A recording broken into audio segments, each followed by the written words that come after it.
본 방송에서 제공하는 투자 정보는 투자 판단에 대한 조언입니다. 방송에서 제공하는 주식의 가치, 가격 상승 및 가격 하락에 대해서는 방송사에서 보장하지 않습니다. 헤드라인 뉴스입니다. 뉴욕 증시에서 주요 지수는 미국의 장기 국채 금리가 상승세를 보인 가운데 혼조세를 나타냈습니다. 뉴욕 증권거래소에서 다우존스 지수는 전장보다 0.14% 상승한 26,186.71의 거래를 마쳤습니다. 반면 S&P 500 지수는 0.06% 내린 2,821.98에 기술주 중심의 나스닥 지수는 0.35% 하락한 7,385.86에 장을 마감했습니다.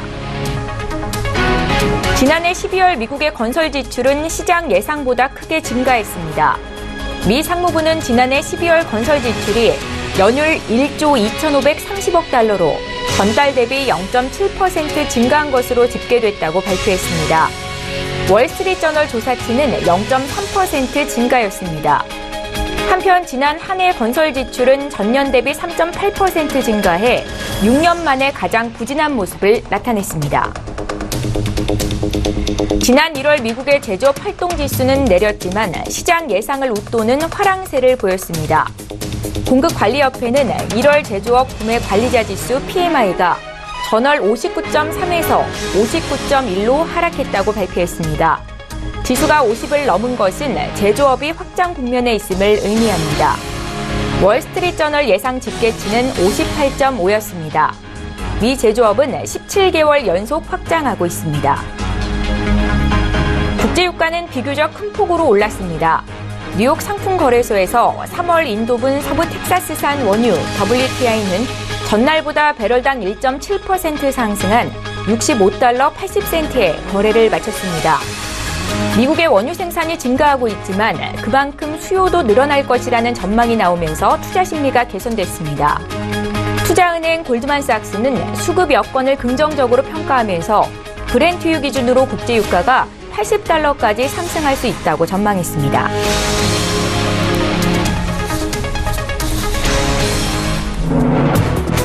시청자 여러분 안녕하십니까? 출발 증시와이드 1부 시작합니다. 최은정입니다.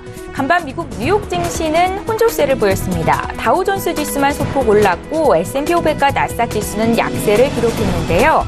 장 마감 이후로 애플과 알파벳, 아마존 등의 실적 발표를 앞둔 상황에서 미국의 장기 국채 금리가 상승세를 보이면서 투자 심리에 부정적인 영향을 미쳤습니다.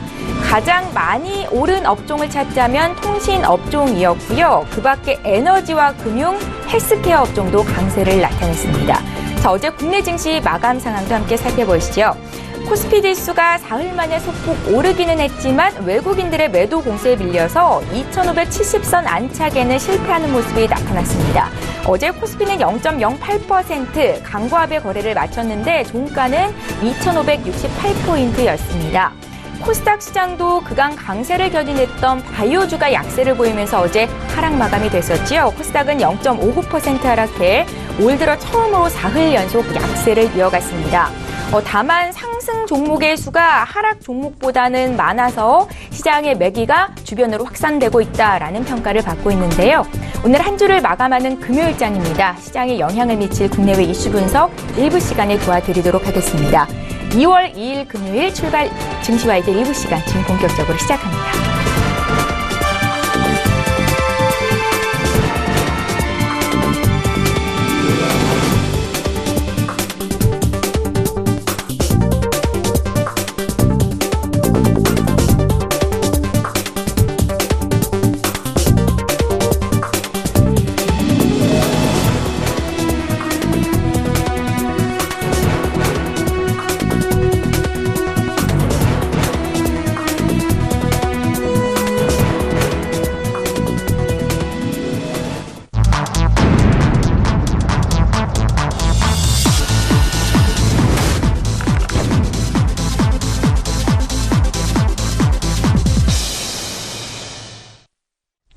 예, 글로벌 시시각각 시간입니다. 오늘은 하베스트 인베스트먼트의 권광현 이사와 연결해서 자세한 이야기 듣겠습니다.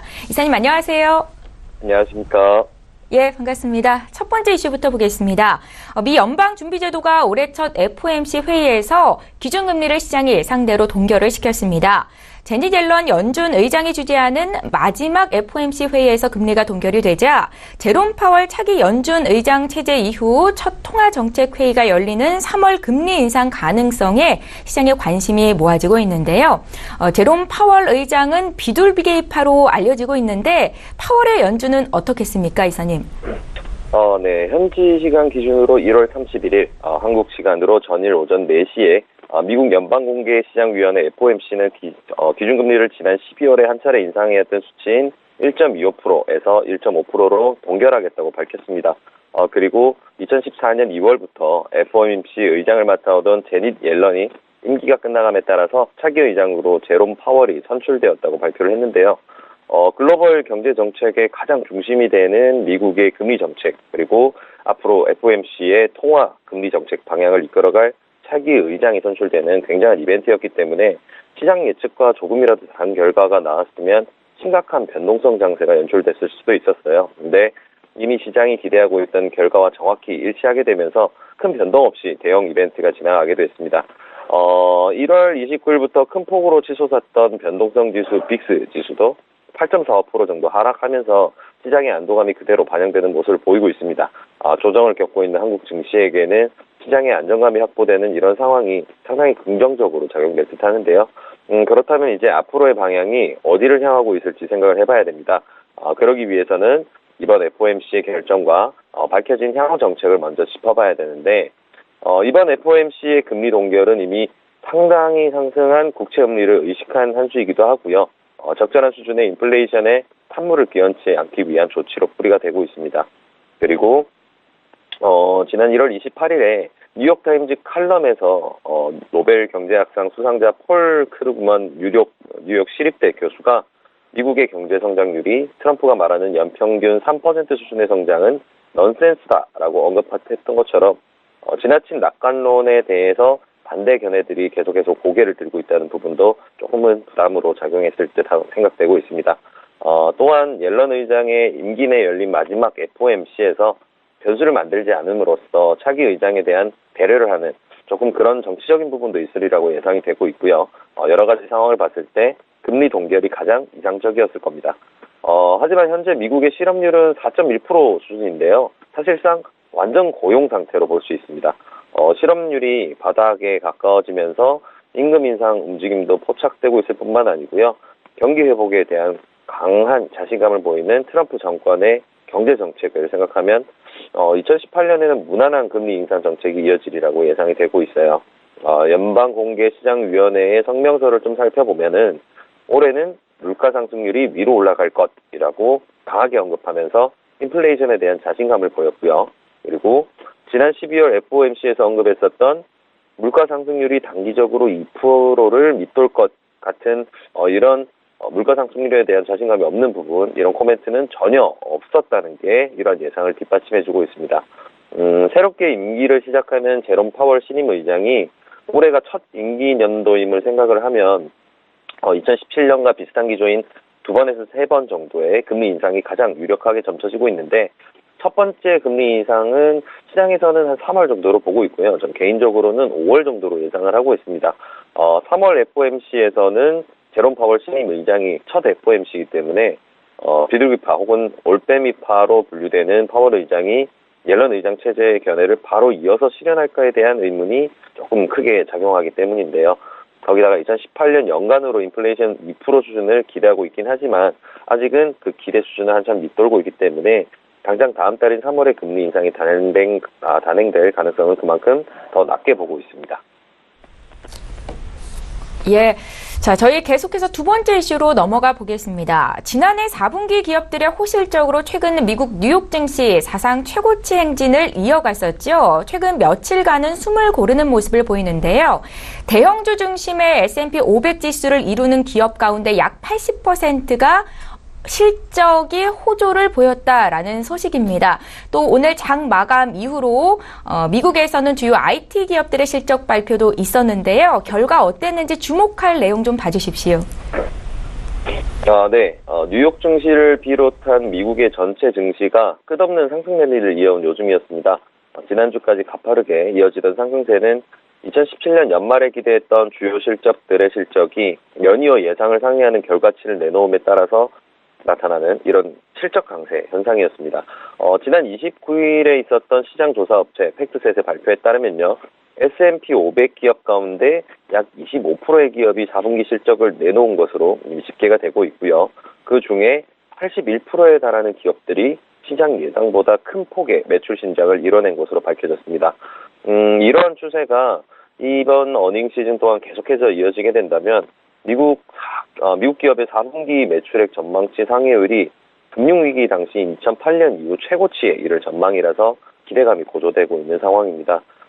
간밤에 있었던 실적 발표에서 구글은 설립 20년 만에 연매출 1,000억 달러, 하나로는 107조 원에 해당하는 놀라운 매출을 달성했습니다.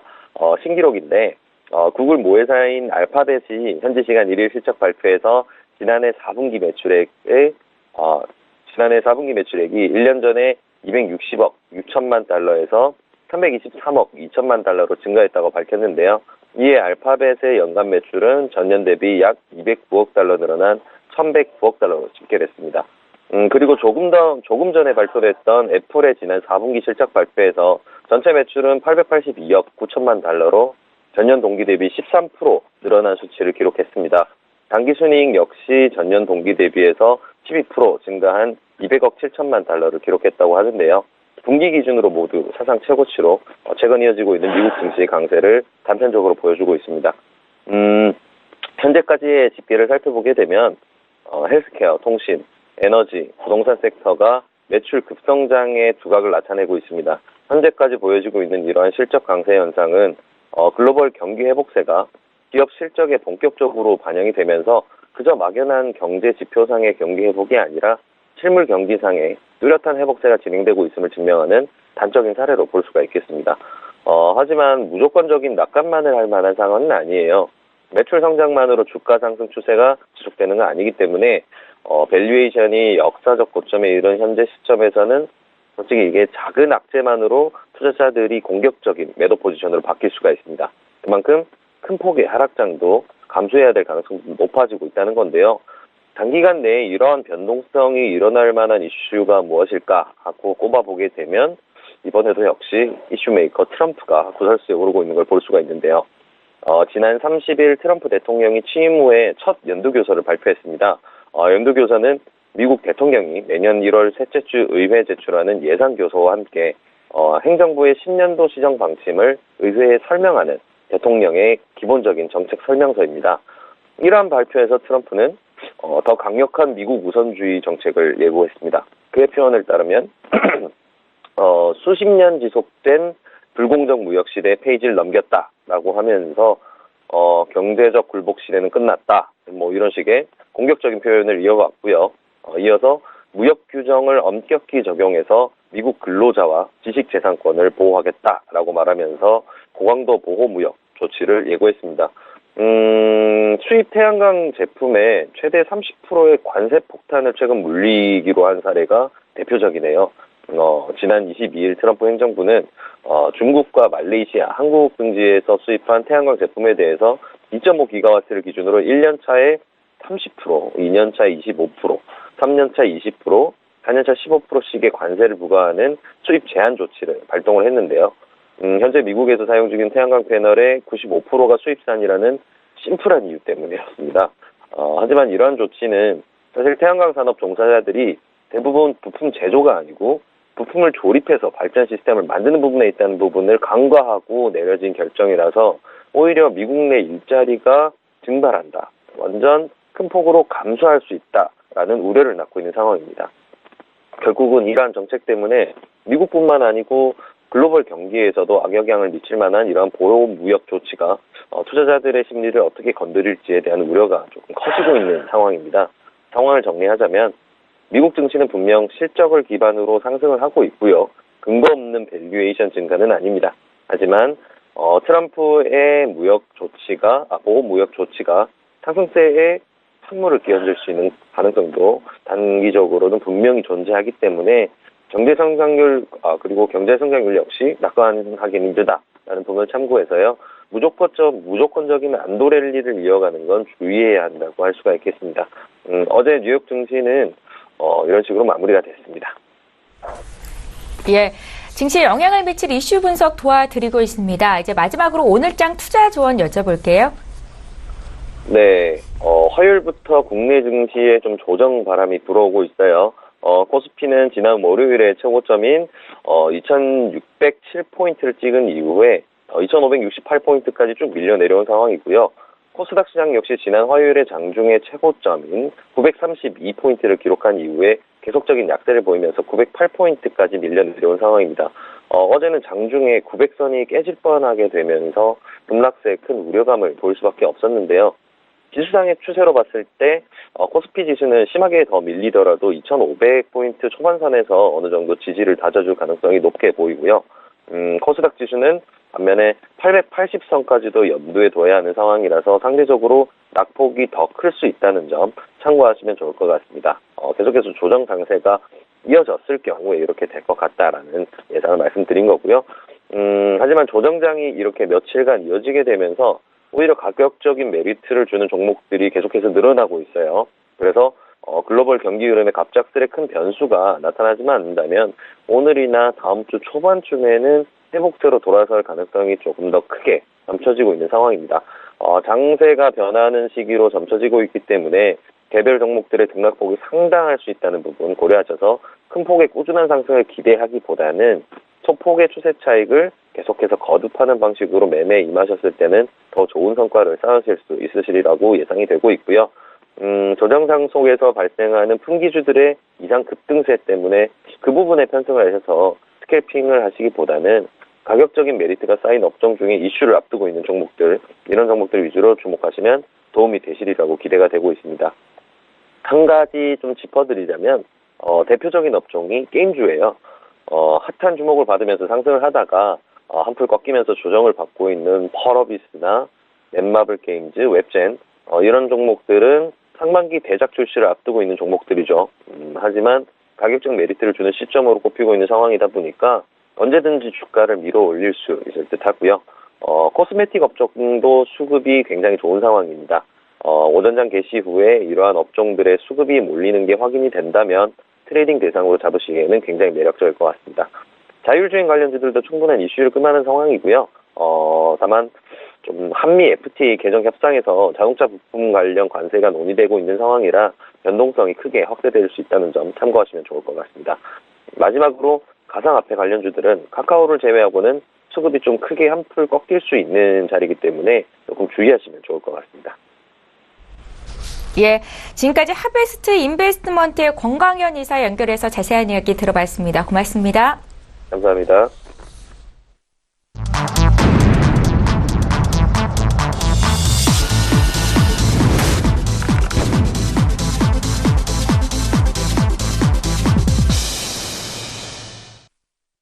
예, 이번에는 국내 시장 쟁점을 보다 구체적으로 분석해 보겠습니다. 라이브 이슈타임 시간이고요. 오늘 금요일이죠. 메리츠 종금증권의 김민수 부장 나오셨습니다. 부장님 안녕하세요. 네, 안녕하십니까. 예, 반갑습니다. 오늘도 첫 번째 이슈부터 보겠습니다. 지난 이틀간 진행된 제2차 한미 FTA 개정 협상이 마무리가 됐습니다. 이후로 김현종 통상교섭본부장은 한미 FTA 2차 협상이 아주 치열했고 전부 다 힘들었다라고 이야기를 했다던데요. 네. 앞으로도 갈 길이 멀어 보이죠? 어떻게 보셨습니까? 네, 일단 2차입니다. 갈 길이 멀죠. 계속 3차도 있을 거고 거기다가 추가적으로 계속 관련된 이슈를 논의를 할 걸로 보여지다 보니까 아직 2차니까 지금 나왔던 아까 기사 관련된 내용들도 쭉 보다 보면은 일단 기가 안 눌린다. 우리는 충분히 할 말 하고 있다라는 쪽에 대한 뉘앙스가 좀 많이 엿보이는데 아직 모르죠. 항상 협상은 끝에까지 가봐야 됩니다. 그런 관점 쪽에서 여러 가지 흐름들 줄다리기가 계속 이어지는 걸로 보여지고 있는데 대표적으로 미국이 요구하는 부분들은 지금까지 얘기됐던 바로 봤을 땐 자동차 쪽이 가장 많이 얘기가 되는 걸로 알고 있고요. 네.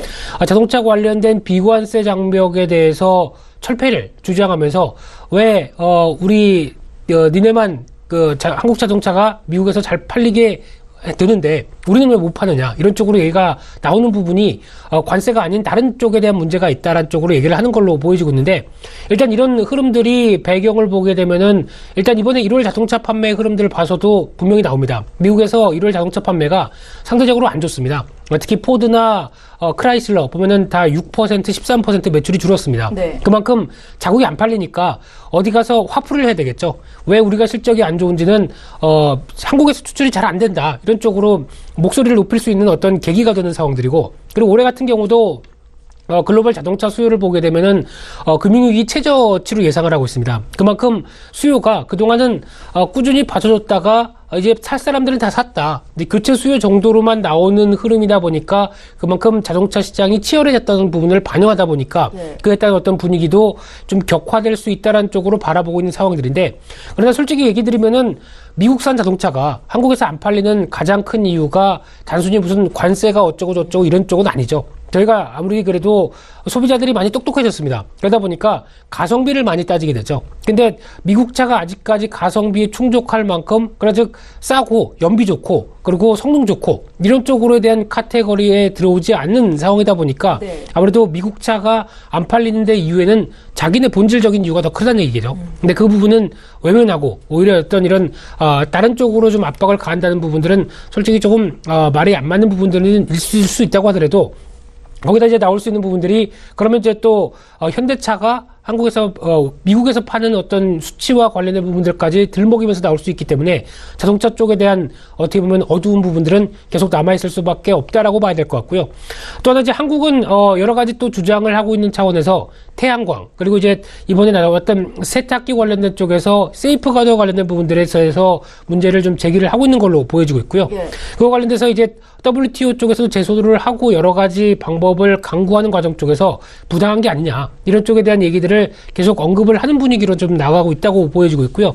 그와 함께 이제 투자자 국가 분쟁 해결 제도라고 하는 ISD 관련된 쪽도 일단 국내 사법 주권을 훼손한다 이런 쪽에 대한 우려를 제기하면서 충분히 어떻게 보면 맞불을 놓고 있다라는 쪽으로는 보여지고 있는데 그렇다고 하더라도 여러 가지 흐름상을 봤었을 때 지금 나오고 있는 농산물은 레드라인이다. 농산물은 못 건드린다. 라는 쪽으로 분명히 하고 있기 때문에 농산물 관련된 쪽은 아무래도 그렇게 크게 타격은 없다고 하더라도 지금 나올 수 있는 그 밖의 분야들, 특히 한미 FTA 개정으로 인해서 가장 피해를 많이 보는 쪽이 어디일까라고 했었을 때 대표적으로 나오는 게 철강, 기계, ICT, 석유화학 이쪽으로 크게는 몇 조 원에서 몇천억 원대까지 쭉 이어지는 분위기인데 이런 흐름이라고 한다면 아무래도 철강 같은 경우는 일단 무역법 미국의 무역 관련된 쪽에서의 관련된 쪽에서 오히려 이런 어떤 세이프가드가 아니라 지금 가전 물량이 축소되기 시작하면서 나올 수 있는 철강에 대한 축소 부분들도 물론 있고, 그러나 여러 가지 흐름상을 봤었을 때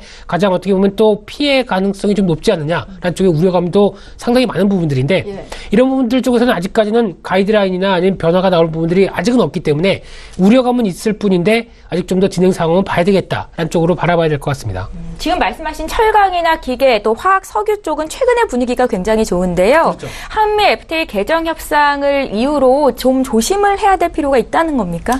일단 실적 관련된 부분들이나 여러 가지 흐름들을 봤었을 때는 지금 아직은 아닙니다. 아직은 일단 주가에 대해서 계속 실적과 특히 이제 국제 유가가 상승하고 그에 따른 어떤 원자재 가격들에 대한 전반적인 흐름들이 상당히 긍정적으로 나오다 보니까 적어도 한미 FTA와 관련된 얘기들은 좀 더 시간이 필요하고요. 지금 당장은 실적과 관련된 여러 가지 주변 변수들을 봤었을 때 주가나 실적에 대해서는 좀 더 긍정적일 수는 있다라는 쪽에 무게를 두면서 접근하는 게 아직까지는 괜찮아 보입니다. 예. 자, 다음 이슈로 넘어가 보겠습니다. 파격적인 액면 분할을 제시한 삼성전자 온통 시장의 관심을 받고 있는데요. 미국 반도체 기업인 퀄컴이 삼성전자와 새로운 특허 계약을 체결했다라는 소식입니다. 두 기업이 새로운 동맹 관계를 구축하면서 삼성은 퀄컴이 공정거래위원회를 상대로 진행하고 있는 소송에서 빠지기로 했다는데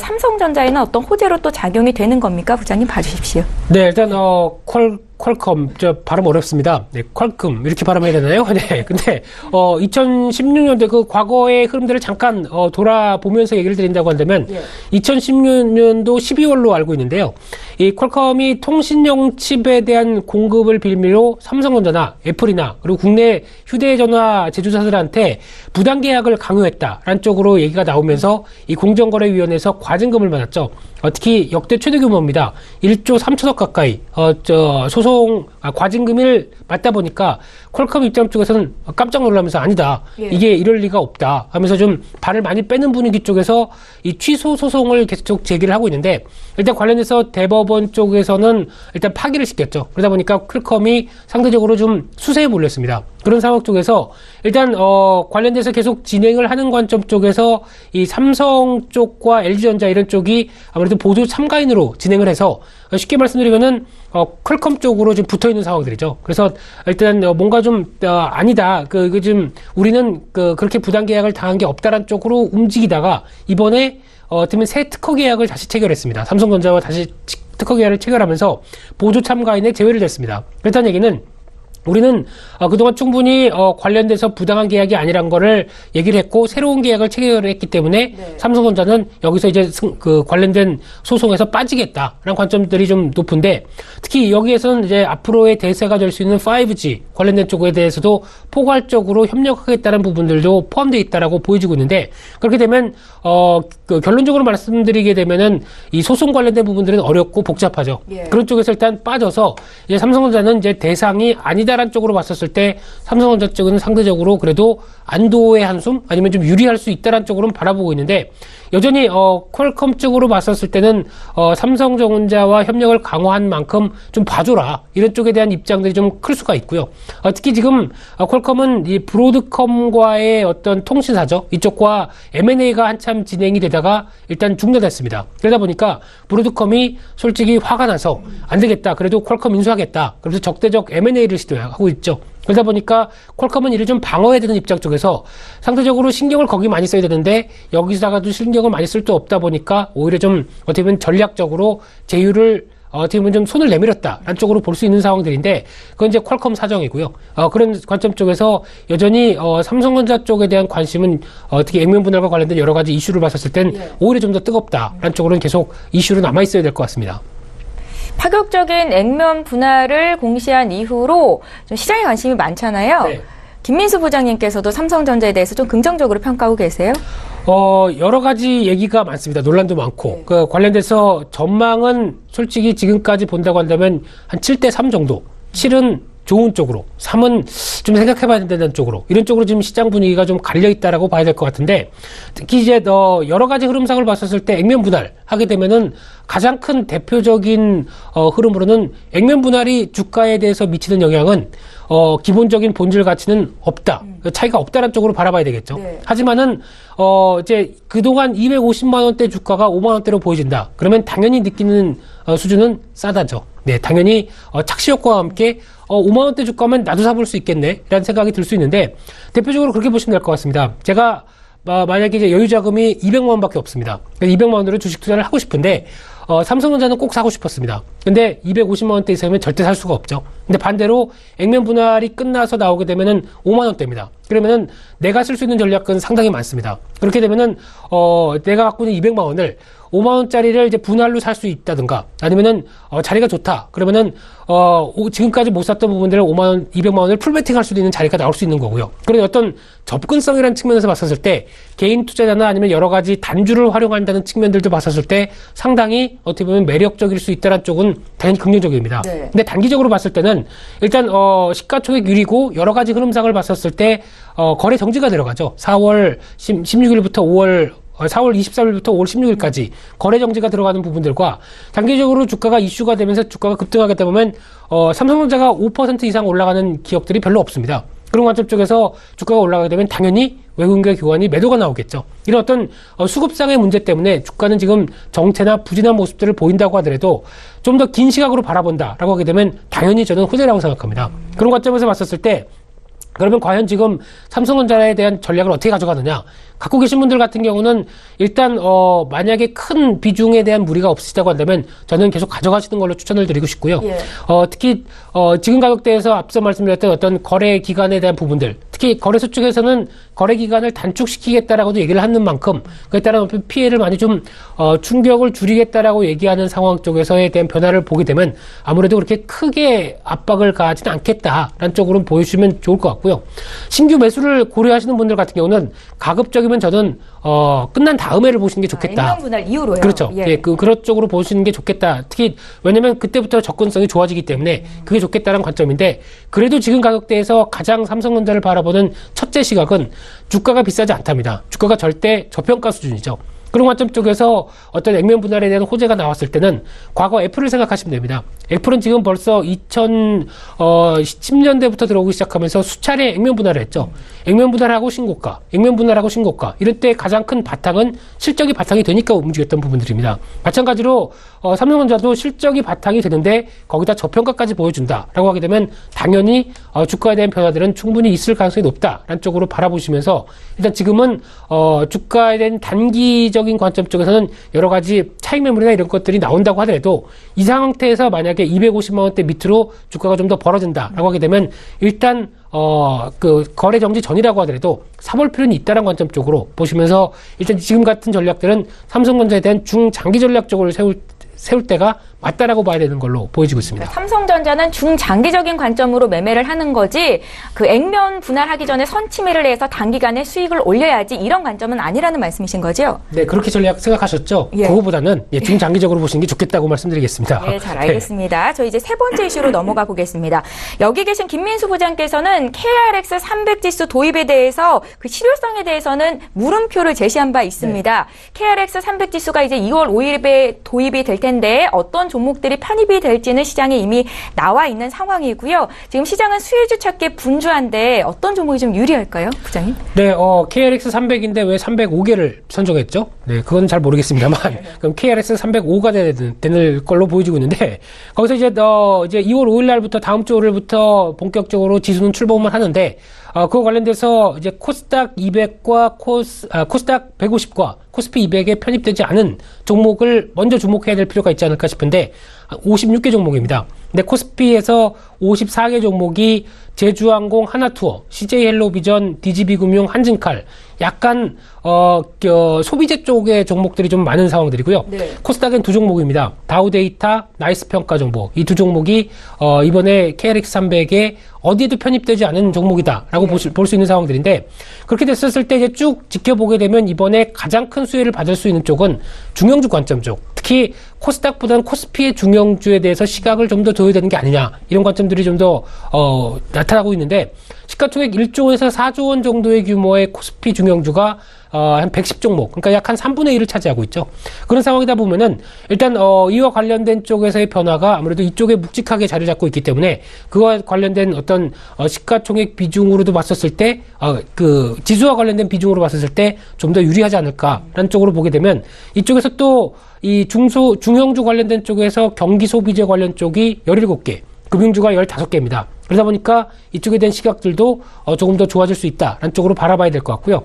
또 이제 코스닥 관련된 종목들 쪽에 편입된 종목들을 쭉 봤을 때 당연히 바이오 쪽이 많습니다. 근데 상대적으로 티슈지는 빠졌더라고요. 그러다 보니까 주가가 좀 밀리는 모습들인데 의외로 그래도 코스닥 관련된 중소형 반도체주가 상대적으로 좀 많이 들어와 있는 모습을 봤을 때 이에 따른 수혜 기대감도 나오지 않을까라는 쪽으로 이제 다각도로는 비교 분석할 수 있을 것 같은데 하지만 여전히 제가 보는 관점은 KRX 300을 어떻게 요리를 할 것인가. 그렇게 되면은 이와 관련된 지수를 일단 국내 대표 지수로 충분히 활용하면서 이를 좀 끌어낼 수 있을 것인가가 가장 중요합니다. 근데 이 부분은 시간이 필요하죠. 특히 KRX 300이 됐다고 해서 바로 어떤 시장에 영향을 주는 게 아니라 그러면 KRX 300을 필두로 해서 나올 수 있는 ETF라든가 이런 걸 설정하고 상품을 출시하고 그러면 적어도 최소한 한두 달은 걸립니다. 거기다가 이제 KRX 300을 활성화시키겠다 그러면 당연히 선물 관련된 쪽, 이쪽에 대한 선물 지수와 관련된 흐름들도 변화가 나오겠죠. 그래야 이에 따른 어떤 파생 상품들에 대한 변화,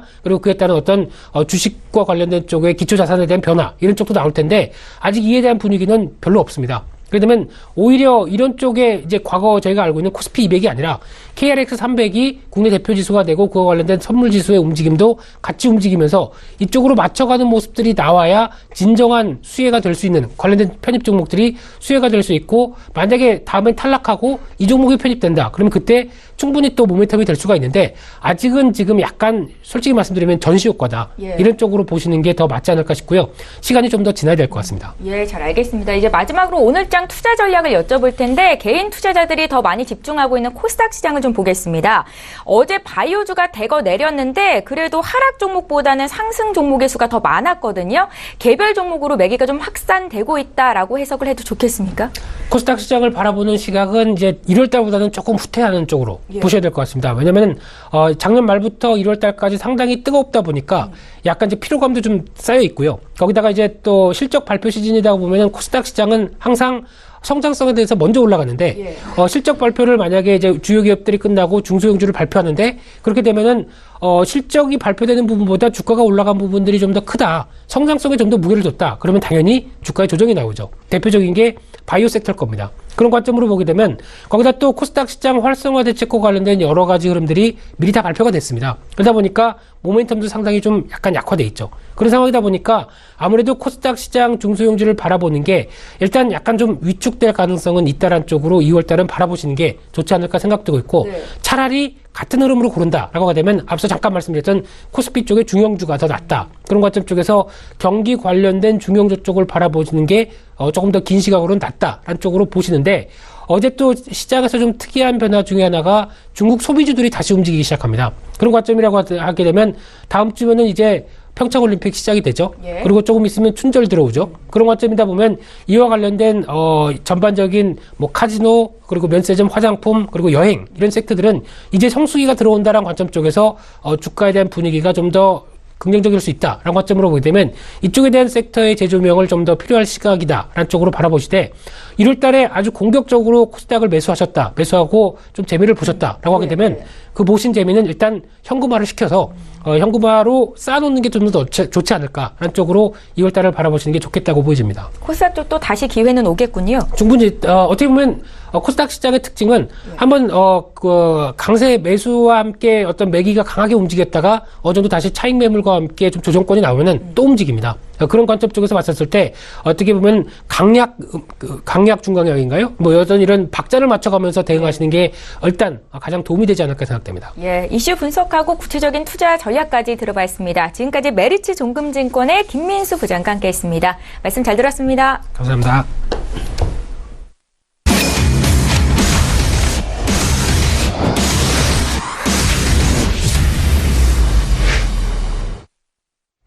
예, 이번에는 국내외 선물 시장 투자 전략 짜보겠습니다. 1부의 마지막 코너고요. 선재 트레이더의 선물 하이킥 오늘도 연결하겠습니다. 안녕하세요.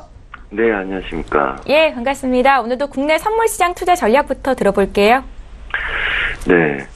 우선 어제 336지수, 사실 야장부터 336지수를 지속적으로 시도하였으나 어제도 개장하자마자 얘네들을 시도하다가 실패하는 모습들 보였었습니다. 그래서 전반적으로 힘들이 약한 상태라서 지속적으로 얘네들은 추세를 다시 안착을 못했던 그림들이고요. 그 다음에 334지수 굉장히 중요했던 자리인데 어제 약간 깨면서 야장까지 약간 밀린 모습을 보였었습니다. 자, 그래서 야간장 때 332지수 진입을 했고요. 그 다음에 저가는 깨지 못했지만 여전히 얘네들은 아래 하방 여력들을 두고 있는 모습이었습니다. 한마디로 이 구간들 내에서 야간장 때는 움직였다는 이야기죠. 그래서 어제 야간장 때 이 구간을 지지를 하고 다시 반등하는 모습에 혼조 양세에 띄고 있는 모습입니다. 여전히 중요한 거는 334지수부터 346지수까지 이 구간들 상방 제약이 걸려 있다는 거고요. 이 구간을 넘어가지 못한다면 얘네들은 327지수까지 열릴 수 있다, 이렇게 보고 있습니다. 단 아직 확정하고 볼 수 있는 그림이 아니기 때문에 얘네들은 좀 더 조심스럽게 관망하면서 짧은 구간 대응이 좋다 이렇게 볼 수 있겠습니다. 자, 어제 야간장 때 찍었던 332지수 초반 지지력을 볼 거고요. 그래서 예상 지지력은 332지수에 둘 거고요. 그 다음에 예상 저항력은 어제 빠졌던 구간들 334지수, 그래서 추세 저항까지 334.50대를 열고 박스 구간들, 보합 구간에서 어디로 추가적으로 이탈을 하는지를 보고 방향성을 설정하는 게 좋겠다. 이렇게 말씀을 드리겠습니다. 네, 이상입니다. 예, 국내 선물 시장 대응 전략부터 여쭤봤고요. 이제 해외 선물 시장도 봐주십시오.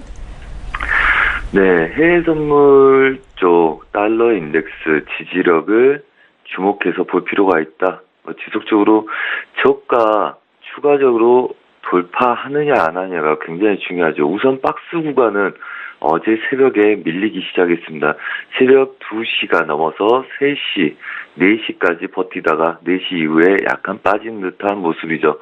자, 그렇다면 이제까지 저항을 해줬던 이 구간들 반등하더라도 여전히 계속적으로 저항을 받을 가능성이 높습니다. 단 하단부로 이탈하지 않았기 때문에 얘네들은 아직 이탈했다 보기 어렵죠. 한마디로 저가 배팅을 쫓아가는 것은 어렵다. 반대로 말하자면 유로 달러는 고가 배팅을 쫓아가는 게 조심해야 될 상황이다. 이렇게 말씀드리겠습니다. 자, 우선은 유로 달러도 달러 인덱스가 돌파하면서 전반적으로 보합 구간을 새벽녘에 돌파를 했고요. 1시 이후에 지속적으로 돌파 과정을 거쳐서 안착을 약간 한 모습을 보이고 있습니다.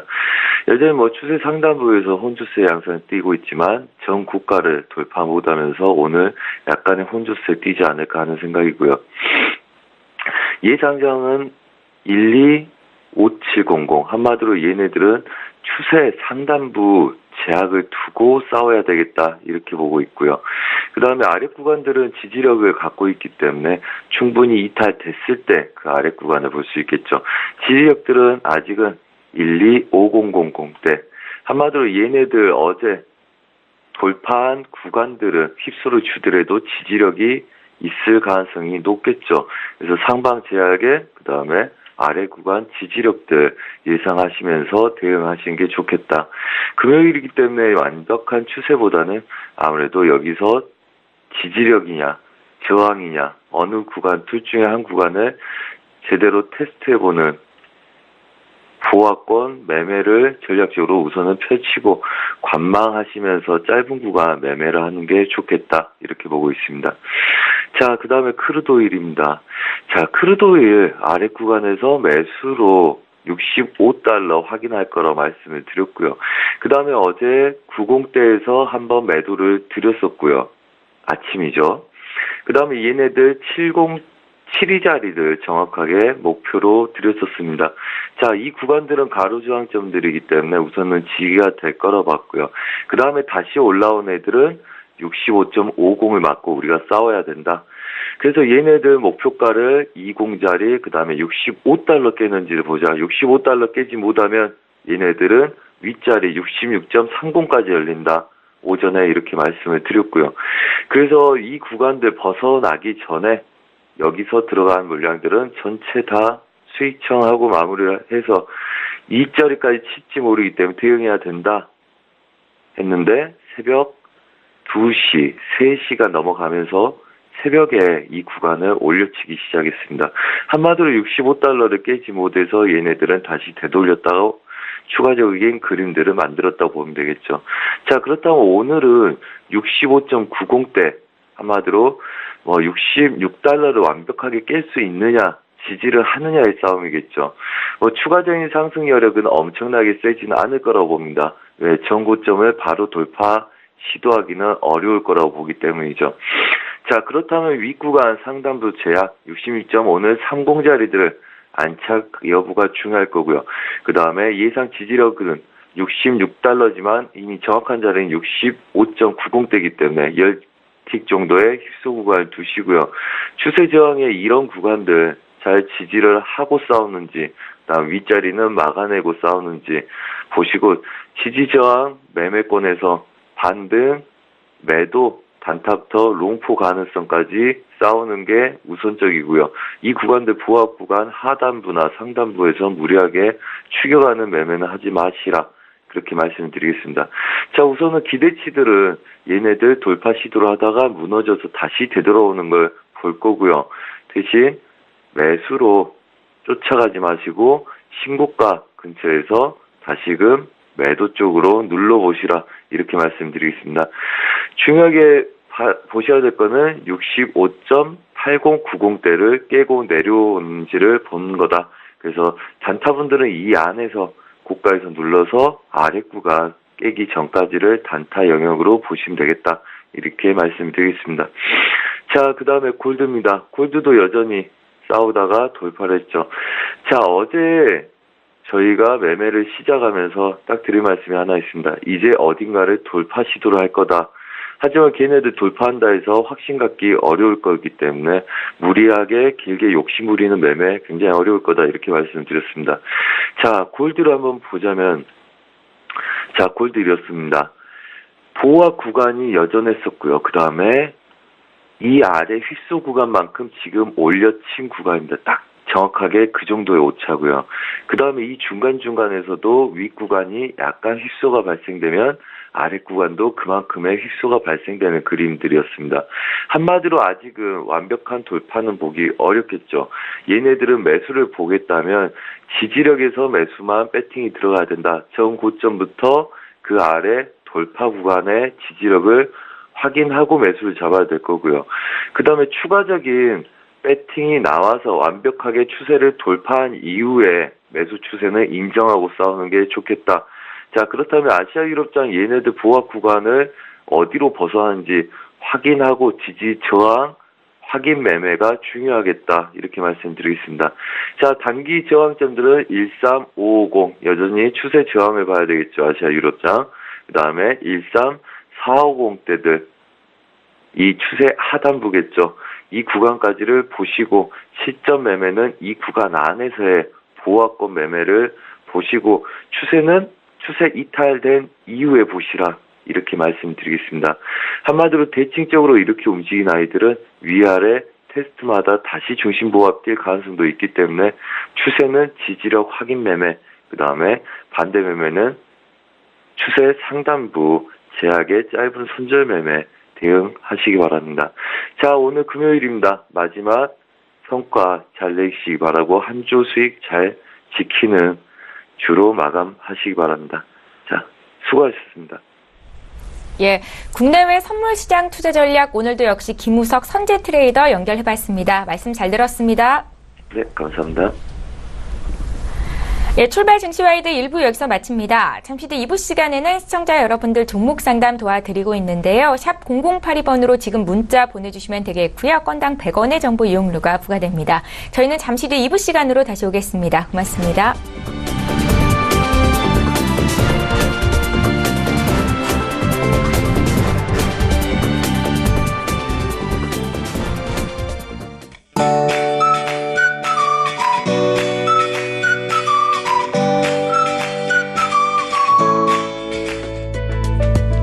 안녕하세요. K웨더 라이프스타일 예보 첫시입니다.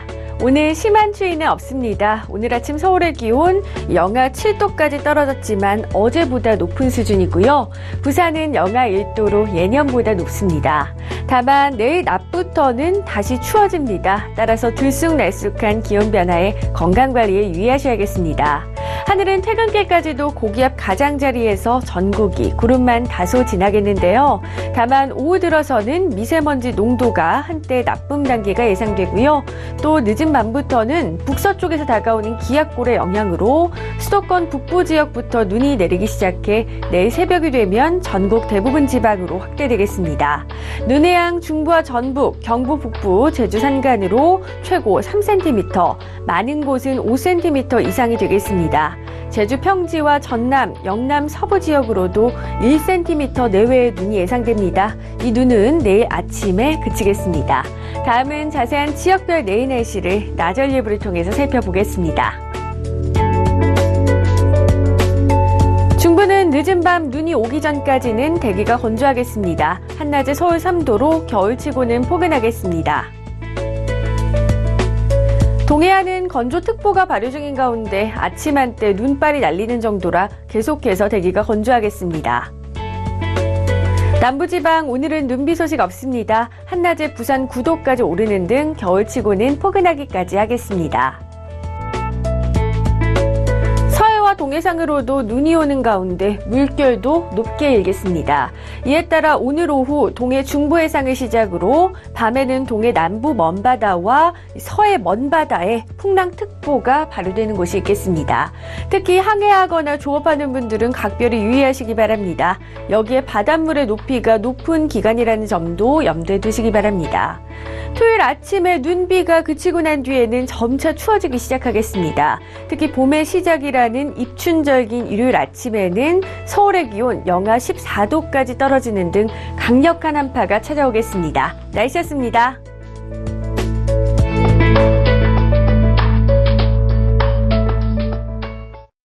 본 방송에서 제공하는 투자 정보는 투자 판단에 대한 조언입니다.